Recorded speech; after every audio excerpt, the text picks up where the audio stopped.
Fala pessoal, muito boa tarde. Segue aqui para vocês mais um vídeo.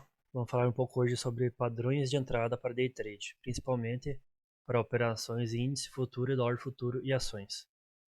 Vamos falar sobre as principais oportunidades de entrada no mercado brasileiro. Então vamos lá, sem muita enrolação. Qual é o melhor padrão então para fazer uma entrada no mercado de futuros? Vamos começar aqui com o índice futuro, um exemplo prático para vocês. Claro que isso funciona em qualquer mercado, em qualquer patrão gráfico, mas meu principal objetivo aqui é passar o padrão de entrada para mercados de futuros e de ações do mercado brasileiro, como eu vou mostrar para vocês. Então, qual seria esse padrão? O principal padrão, tem dois padrões principais que eu sempre opero. O primeiro é um padrão de pivô e o segundo é um padrão de breakout. Nesse exemplo aqui, eu achei um modelo para explicar os dois numa mesma operação. Como eu vou mostrar aqui para vocês, o que seria uma operação de um pivô de alta ou de baixa? Seria o quê? Uma operação em que o mercado faz um movimento altista, faz uma correção, a correção não pode ultrapassar a região de 38% a 50%, o ideal é que se mantenha em torno de 50%, e após isso o mercado continua seu movimento altista, trazendo uma oportunidade de entrada, onde? Nesse rompimento. Nós chamamos de pivô de alta. Mas detalhe dessa operação, esse pivô sempre tem que estar alinhado com uma média móvel no mercado intraday, intradiário, com uma média móvel de 20 períodos alinhada com o preço. Fazendo assim, esse padrão de alta tem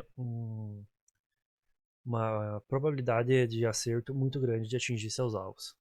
E qual seriam esses alvos? Tem várias formas de a gente traçar, a principal é por Fibonacci. Como eu vou mostrar para vocês aqui um exemplo prático. Então vamos lá. Aqui o mercado fez seu movimento de alta. Vou mostrar para vocês, desenhar. Movimento de alta. E fez seu movimento de correção. Fez uma correção em ABC, isso eu vou explicar para vocês mais à frente. E após isso fez o que? Fez seu rompimento numa alta. Onde seria a entrada? Nesse rompimento. Nesse caso, a gente conseguiu antecipar. Aqui seria um padrão de breakout. Por quê? Porque o movimento ficou nessa lateral e após isso ele rompeu. E rompeu como? Ele rompeu através de um pivô de alta de pré-rompimento. Então, nesse caso, a gente teria duas entradas. Uma entrada nesse rompimento desse pivô, estaria correta, e no rompimento dessa lateral, que seria um breakout, que são as duas principais operações para mercado de day trade na Bolsa Brasileira, tanto para day trade em ações como para o mercado de índice de dólar. Então vamos lá, como a gente faz nesse exemplo aqui? Qual foi a entrada principal? Nesse exemplo, eu peguei a entrada por esse rompimento desse topo. Por quê? Porque o mercado fez essa correção de ABC, fez uma onda 1, fez a onda 2 corretiva. Quando rompeu essa máxima, eu já entrei comprado. Aqui tem tanto pelo motivo do rompimento breakout, como estava um pré-rompimento de um pivô, estava formando um pivô, e por esse padrão de candle. E principalmente, que é o objetivo principal, é ter seu alinhamento de médias. Tanto a média de 20 estava alinhada para cima, como a média de 9 estava alinhada para cima também. E acima da 200. É isso que traz um padrão com uma alta taxa de acertos. E que sempre traz altos lucros também, que sempre a nossa entrada tem um risco baixo, nesse caso tinha um risco de 270 pontos, e chegou no seu auge a 1.500 pontos. Claro que a gente não carrega um movimento tão longe assim, a gente leva pela média mais curta, ou que eu faço os movimentos por Fibonacci. Como a gente traça o Fibonacci? Nesse caso, a gente pega o fundo do breakout e traça para cima. Primeiro alvo, segundo alvo e seu terceiro alvo aqui em cima. Essa é uma forma de buscar alvos. A outra é conduzindo pela sua média mais curta. Nesse caso é de 8 ou de 9. Ou a 8 aritmética ou a de 9 exponencial. Nesse caso só daria saída aqui em cima. Que praticamente, por coincidência ou não, no terceiro alvo de Fibonacci da figura. Ou daria saída por esse movimento, que chegou a dar uma cutucada aqui, quem saiu rápido, ou quem não. Mas nesse caso, o certo era deixar o stop nessa mínima e depois jogar para cá. Melhor forma para conduzir trades longos é pela média ou pelos seus alvos principal de Fibonacci, que no caso de figuras gráficas é sempre no 50% esse alvo principal, que é 1 para 1 da figura. Nesse caso, o alvo era maior pelo pivô. O risco era menor e com o alvo da figura maior. Esse é um exemplo de um pivô de alta no índice futuro. É uma das melhores operações para a gente fazer no day trade.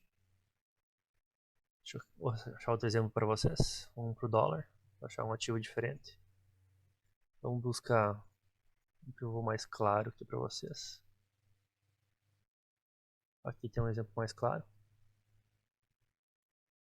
Como vocês podem ver, o mercado fez seu movimento de baixa, fez sua correção, uma correção complexa.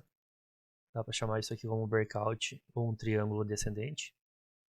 Tanto faz como vocês gostariam de chamar. E após isso fez seu pivô e rompeu essa mínima, que daria uma entrada para a operação de day trade. Entrar vendido nessa mínima, stop nessa máxima e deixa a operação andar. Alvos por Fibonacci. Aqui também é um padrão interessante que formou uma figura gráfica e um breakout. A figura gráfica é um triângulo descendente, como vocês podem ver, topos caindo, com a mínima, um suporte segurando, rompimento importante, o rompimento aqui. Começando a entrar o volume, como vocês podem ver aqui embaixo. Deixa eu dar um zoom aqui, fica mais claro. Como tá ainda não parece, mas tem volume, figura, só um minuto. Aqui, como vocês podem ver, de forma mais clara, entrou volume nesse rompimento. Conseguiram visualizar? Isso aí. Claro que não foi um volume comparado com essa barra, né? Que é a que fez um movimento maior, mas já é um volume considerável acima da média, que confirma o rompimento desse triângulo. Então, pessoal, isso que eu queria passar para vocês de forma mais rápida. Os principais movimentos para a operação em day trade no mercado financeiro não são as melhores operações, como as mais lucrativas e com potencial de lucro maior. Mas lembrando sempre, para essas operações tem que ter alinhamento com suas médias móveis para ter uma maior probabilidade de acerto e de lucro na operação. Então é isso aí, pessoal. Espero ter ajudado e contribuído com essa videoaula para vocês. Até mais.